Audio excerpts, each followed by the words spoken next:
बोलना चाहता। मुद्दे बहुत सारे हैं और मैं लगातार अपने आप से ये पूछता हूं और आप सबसे ये पूछता हूं कि 90% की दावेदारी हम करते हैं, तो 90% की दावेदारी वाला समाज मांगने वाला क्यों है, देने वाला क्यों नहीं है? वो आप मुझे बताइए, दुनिया के इतिहास में कहीं ऐसा नहीं होगा कि जिनकी आबादी ज्यादा है वो मांगने वाले की श्रेणी में खड़े हैं और जिनकी आबादी कम है और हम डेमोक्रेसी का दावा करते हैं, डेमोक्रेसी में रह रहे हैं और कम आबादी वाले ऐसे हम मांगने का काम कर रहे हैं। ये हमारे लिए शर्मनाक है और हमें इसके लिए चिंतन करने की जरूरत है कि क्या वाकई में 1947 में जो हमें आजादी मिली वो आजादी इन 90% लोगों के लिए कुछ लेकर आई है क्या? या क्या हम अंग्रेजों की गुलामी से तो मुक्त हो गए, यहां के जो 10% लोग हैं उनकी गुलामी में तो नहीं आ गए? आप जरा उन साजिशों को समझिए। मैं एक मुद्दे के माध्यम से उस साजिश को समझाना चाहता हूं। 1990 में, 1993 में, 1990 91 में मंडल कमीशन 91 में लागू होता है ओबीसी का रिजर्वेशन। उससे पहले एससी एसटी का रिजर्वेशन लागू हुआ है। जब 1991 में ओबीसी का रिजर्वेशन लागू करती है भारत की सरकार, तो उसको सुप्रीम कोर्ट में चैलेंज किया जाता है और वो 2 साल मुकदमा चलता है और तब तक इस आरक्षण को लागू करने में स्टे लगा दिया जाता है। चलिए आ जाते हैं 2019। एक गैर संवैधानिक आरक्षण ये सरकार लागू करती है ईडब्ल्यूएस के नाम पर, जिसका भारत के संविधान में कहीं कोई चर्चा नहीं है आर्थिक आधार पर आरक्षण देने का। यह सब कानून जब लागू होता है, देश की कोई भी अदालत इसके ऊपर स्टे नहीं लगाती।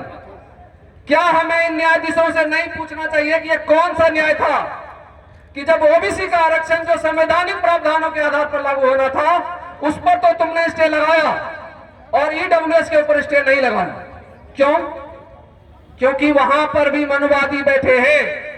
आप मुझे बताइए, गांव में कोई झगड़ा होता है और आपसे और हमसे कहा जाता है कि पंच का चुनाव करो, तो क्या आप अपने समाज का पंच नहीं चुनते?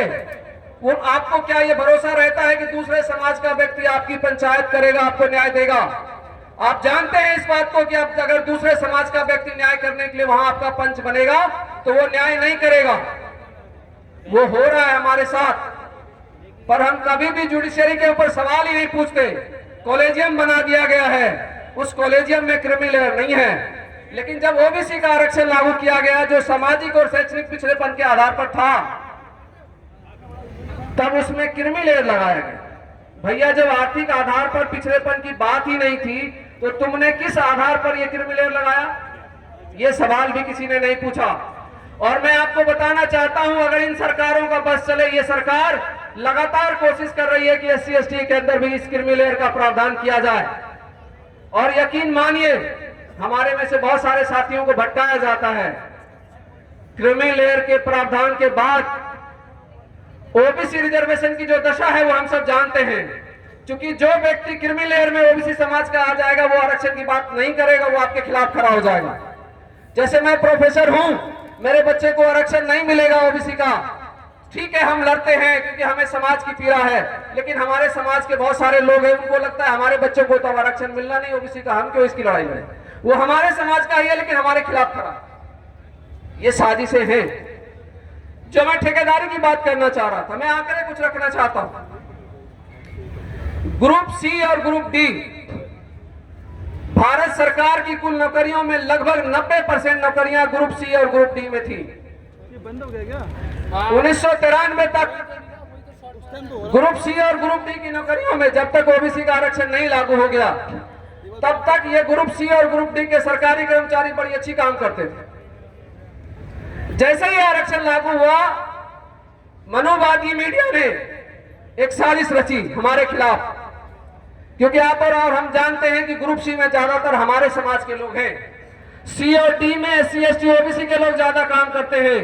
तो एक साजिश रची गई कि ये कर्मचारी जी ईमानदारी से काम नहीं करते, इनकी जरूरत नहीं है, सरकारी संस्थान अच्छे काम नहीं करते जी, इनको प्राइवेट करो, प्राइवेट करो, प्राइवेट करो। और दुर्भाग्य से हम सब उसके भागीदार थे। हम सबने में ही मान लिया कि सरकारी कर्मचारी अच्छा काम नहीं करते।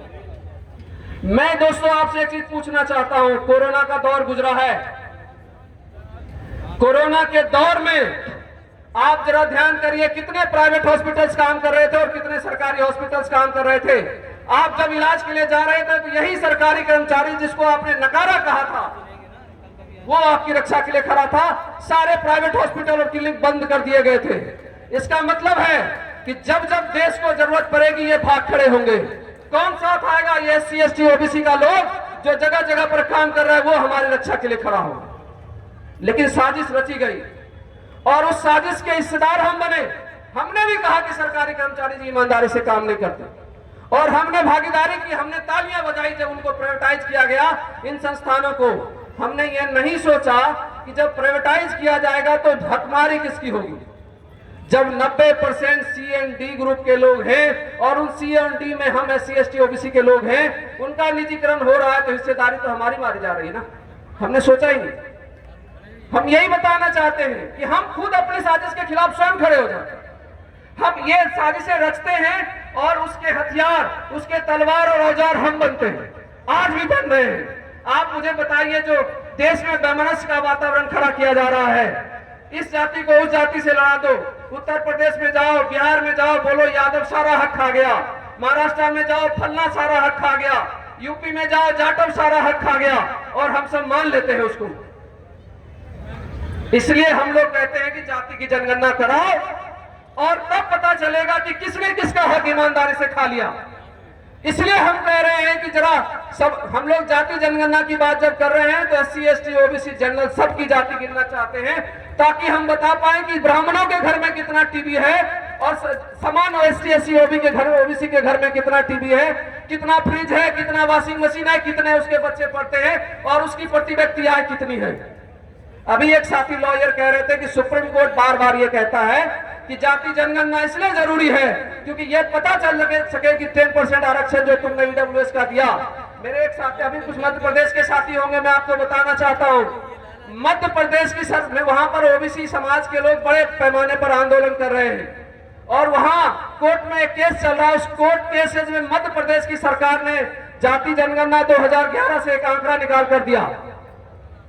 उस आंकड़े के हिसाब से आपको पता है कितनी आबादी है जो बहुसंख्यक नहीं है, जो सामान्य श्रेणी के लोग हैं, उनकी कुल आबादी 13% है और 13% में 5% मुसलमान आबादी है। इसका मतलब कुल आबादी कितनी हुई? 8%। सामान्य श्रेणी के लोगों की आबादी मध्य प्रदेश में है 8% और रिजर्वेशन कितना लिया उनको? 10%। ये न्याय है, ये भारत सरकार का न्याय है और ये न्यायाधीशों का न्याय है। साथियों, इसलिए मैं कहना चाहता हूं, जब मीडिया ने सरकारी कर्मचारियों को बदनाम करना शुरू किया तो सरकारों को मौका मिला और सरकारों ने क्या किया? ठेकेदारी की प्रथा शुरू। सरकारी कर्मचारी C&D ग्रुप को ठेके पर देने का काम शुरू हुआ। आप कहेंगे ठेके पर देने का काम शुरू हुआ तो हमारा क्या नुकसान हुआ? आप जरा एक चीज बताइए, जब हम ये जानते हैं कि 90% सरकारी कर्मचारी जो C&D ग्रुप के हैं पूरे कर्मचारियों की संख्या में, और उस 90% में 90% हम लोग हैं, तो उनके जीवन की जो सुरक्षा थी, उनको जो मेडिकल बिल मिलता था, उनको जो LTC मिलता था, उनको जो STC मिलता था और एक अच्छी सैलरी मिलती थी, वो हमारे परिवारों के अंदर तो जाती थी ना। आज अगर आप मुझे एक चीज बताइए, मैं एक उदाहरण देता हूं। दिल्ली विश्वविद्यालय में पढ़ाता हूं मैं, वहां पर जो चौकीदार की नौकरी है, वो आप जानते हैं, वो चौकीदार की नौकरी जब सरकारी कर्मचारी थे वो प्राइवेट, आज आउटसोर्सिंग के तहत वो चौकीदार लगाए जाते हैं। उनको कितनी सैलरी मिलती है? 11,000, 12,000, 15,000। और अगर वो सरकारी कर्मचारी होते तो उनको सैलरी कितनी मिलती? कम से कम 40,000। वो 40,000 SC ST OBC परिवारों के घर में जाता या नहीं जाता? और अगर वो जाता तो SC ST OBC का समाज ऊपर उठता या नहीं उठता? तो साजिश किसके साथ हुई? हमारे साथ हुई। आप जरा दूसरा साजिश समझिए। वो ये कहते हैं कि हमने अब आउटसोर्सिंग कर दिया, रिजर्वेशन नहीं देंगे, प्राइवेट सेक्टर है। मैं आपसे पूछना चाहता हूं, दिल्ली विश्वविद्यालय सरकारी यूनिवर्सिटी है, तो उस चौकीदार महोदय को जो सैलरी मिल रही है वो किसके खाते से मिल रही है? वो सरकारी पैसा है ना। सरकारी यूनिवर्सिटी के खाते से मिल रही है तो सरकारी पैसा है या नहीं है वो? और अगर वो सरकारी पैसा है तो हमारा रिजर्वेशन क्यों खा गया? प्राइवेट सेक्टर कैसे हुआ हो? ये सवाल हमको पूछना चाहिए। हमें ये कहना चाहिए कि सरकारी संस्थानों में जितने आउटसोर्सिंग में काम करवा रहे हो वो सब सरकारी नौकरी है जी, वो प्राइवेट नौकरी नहीं है। जो क्लास 3 क्लास 4 के लोग जो सरकारी संस्थानों में काम करते हैं उसकी सैलरी सरकारी खाते से जाती है। तो सरकारी खाते से अगर जाती है तो उसमें हमारा आरक्षण होना चाहिए या नहीं होना चाहिए? पर उनको आरक्षण नहीं देना था, उनको हमें बदनाम करना था। हमारे समाज के लोग, हमारे समाज के परिवारों में अच्छे से अच्छी सैलरी जाए, उनका जीवन स्तर उठे, इसको रोकना था। क्योंकि अगर जीवन स्तर उठेगा, मैं आपसे ये सवाल पूछना चाहता हूं, कल से इस मंच पे एक चर्चा हो रही है कि पढ़ाओ पढ़ाओ पढ़ाओ, अपने बच्चों को पढ़ाओ। अगर 40,000 सैलरी वो चौकीदार अपने घर में ले जाता तो वो अपने बच्चे को पढ़ाता। कई बार मैं कहता हूं, मैं जब दिल्ली विश्वविद्यालय में पढ़ने आया था मेरे पास हवाई चप्पल था।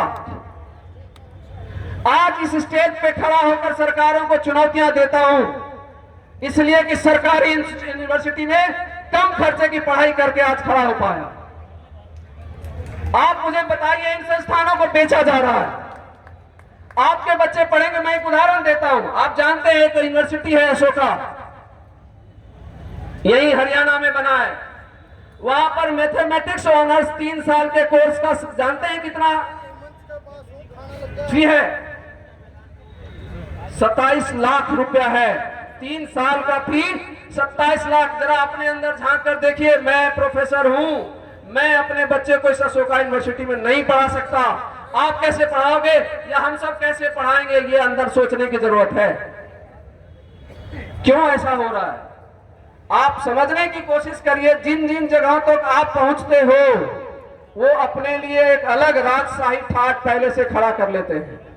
आपके पास आमदनी हुई, आप भी थोड़ा हॉस्पिटल जा सकते हो, सरकारी हॉस्पिटल में, तो उन्होंने कहा अच्छा तुम मेरी बराबरी में आके बैठोगे डॉक्टर के सामने, लो मैं प्राइवेट हॉस्पिटल खड़ा करता हूं। आपने कहा कि लो हमारे बच्चे भी सरकारी कॉलेज में पढ़ सकते हैं, तो उन्होंने कहा कि अच्छा ठीक है मैं अब जो है प्राइवेट कॉलेज खड़ा करता हूं। वो किसी भी सूरत पे नहीं चाहते कि आप उनके बराबर में खड़े हो जाइए। साथियों, पहली साजिश कि प्राइवेट कर दिया गया, जो सरकारी बचे वहां पर ऐसा रोस्टर बनाया गया जहां आपका रिजर्वेशन पूरा ही नहीं होता। 13 पॉइंट रोस्टर। आश्चर्य है, सुप्रीम कोर्ट के इंदिरा साहनी वाले केस में जजमेंट है और 13 पॉइंट रोस्टर लागू किया। ये जो पढ़े लिखे जज हैं उन्होंने नहीं पूछा कि तुम 13 पॉइंट रोस्टर से, अगर आप 13 पॉइंट रोस्टर पे काम करोगे, आप लिख के रख लो आपको 50% आरक्षण केवल कागज में लिखा हुआ दिखाई देता है। वो जब उसको आप 13 पॉइंट के माध्यम से सरकारी संस्थानों में काम करने वाले लोगों से पूछिएगा, वो 30 से 33% से ज्यादा रिजर्वेशन किसी सूरत में पूरा नहीं होता। तो एक तरफ आपको कागज पे लिख के तो दे दिया गया कि चलो तुम्हें 50% रिजर्वेशन देता हूं, लेकिन नियम बनाने ऐसा बना दिया गया कि आपका 50% रिजर्वेशन लागू ही ना हो। डीओपीटी से चालाकी करके 30% रिजर्वेशन 13 पॉइंट लगा दिया गया, रिजर्वेशन लागू नहीं होगा। हमने लड़ा 2018 में 200 पॉइंट रोस्टर की लड़ाई लड़ी, लेकिन मैं आपको बताना चाहता हूं 200 पॉइंट रोस्टर की लड़ाई से भी आपका रिजर्वेशन पूरा नहीं होगा। डब्ल्यूटीपी ने एक नई रोस्टर प्रणाली विकसित की है इस संस्था ने। हम लोग बाइनरी रोस्टर की मांग कर रहे हैं। इसलिए बाइनरी रोस्टर की, बाइनरी का मतलब है कि अगर 2 सीट एडवर्टाइज होता है तो हमारा 50% है, तो 2 में 1 सीट हमें मिलना चाहिए। अगर और एक चीज और इनकी साजिशें हैं, जितने भी बढ़िया ऑफिसर्स वाले संस्थाएं, जैसे कॉलेज में प्रिंसिपल की नौकरी है, प्रिंसिपलशिप कहते हैं सिंगल पोस्ट है जी, आपको रिजर्वेशन नहीं मिलेगा। अकेला प्रिंसिपल 150 प्रोफेसर और 150 नॉन टीचिंग स्टाफ को हाँकता रहता है, इनकी कोई औकात ही नहीं होती कि उनके सामने बोल सकते हैं, तो सिंगल पॉइंट लगा दिया। जब 5वां और 6ठा पे कमीशन लागू किया गया, बार बार दोनों पे कमीशनों ने यह रिकमेंड किया कि सरकारी कर्मचारियों से देश का खजाना खाली हो रहा है, देश का खजाना खाली हो रहा है जी, हम देश नहीं चला पा रहे हैं, विकास के काम नहीं होते, सारी सैलरी तो ये ले जाते हैं। क्या वाकई ऐसा है? क्या सारी सैलरी सरकारी कर्मचारी ले जाते? ये झूठ था। दुर्भाग्य है कि हम सब ने बिलीव किया, और जब दोनों पे कमीशन ने ये रिकमेंड कर दिया तो सरकारों ने बड़ी तेजी से उसको सी, आज तो डी श्रेणी खत्म कर दी गई है, सी को कंप्लीट प्राइवेटाइज किया जा रहा है और आउटसोर्सिंग का वो नंगा खेल किया गया और एक तरह से हमें सरकारी नौकरियों से बाहर निकाल दिया। मैं एक लास्ट आंकड़ा देना चाहता हूं, फिर अपनी बात खत्म करूंगा। 1957 में कुल केंद्रीय कर्मचारी 17 लाख थे। 1971 में वो 29 लाख हो गए, 1984 में 37 लाख, 1994 में 31 लाख, 1994 तक ये आंकड़ा बढ़ा है। और 1994 के बाद क्योंकि ओबीसी रिजर्वेशन और SC/ST रिजर्वेशन प्रॉपर जब लागू होना शुरू हुआ तो ये आंकड़ा कमता चला गया, 37 लाख, 36 लाख। आप सोचिए कि संख्या बढ़ी है हमारी, सरकारी कार्यालय बढ़े हैं, लेकिन सरकारी नौकरियां घटा दी गई क्योंकि हमें उनको रिजर्वेशन देना पड़ता। और एक और साजिश रची गई, सरकारी नौकरी से पेंशन गायब कर दिया गया। क्यों? कभी सोचा कि 2004 में ही ये क्यों याद आया पेंशन नहीं मिलना चाहिए? क्योंकि वहां पर SC/ST OBC के लोग बड़ी संख्या में एंटर कर चुके हैं सरकारी कार्यालयों में 50% रिजर्वेशन की वजह से। तो इसको नॉन एट्रैक्टिव बना दो, ऐसा बना दो लोगों। आज मेडिकल का खर्चा, दुनिया जहान के बच्चों की पढ़ाई का खर्चा सब पे एक बंदी से लगाई जा रही है। साथियों, आज केंद्रीय कर्मचारियों के अंदर बड़े पैमाने पर जो क्लास 1 और क्लास 2 में भी खेल किया जा रहा है, लेटरल एंट्री की शुरुआत हुई है। लौटन भाई बोल कर गए कि जब IAS की नौकरियों में किस तरीके से डिस्टर्ब किया जा रहा है, सिलेक्शन के बाद भी ज्वाइन नहीं करा जा रहा। मैं आपको बताना चाहता हूं, कुल 5 लाख करोड़ रुपया ये जो आउटसोर्सिंग कर्मचारी काम कर रहे हैं देश भर के केंद्रीय संस्थानों में, उसमें 5 लाख करोड़ रुपया सरकार, भारत सरकार का जाता है।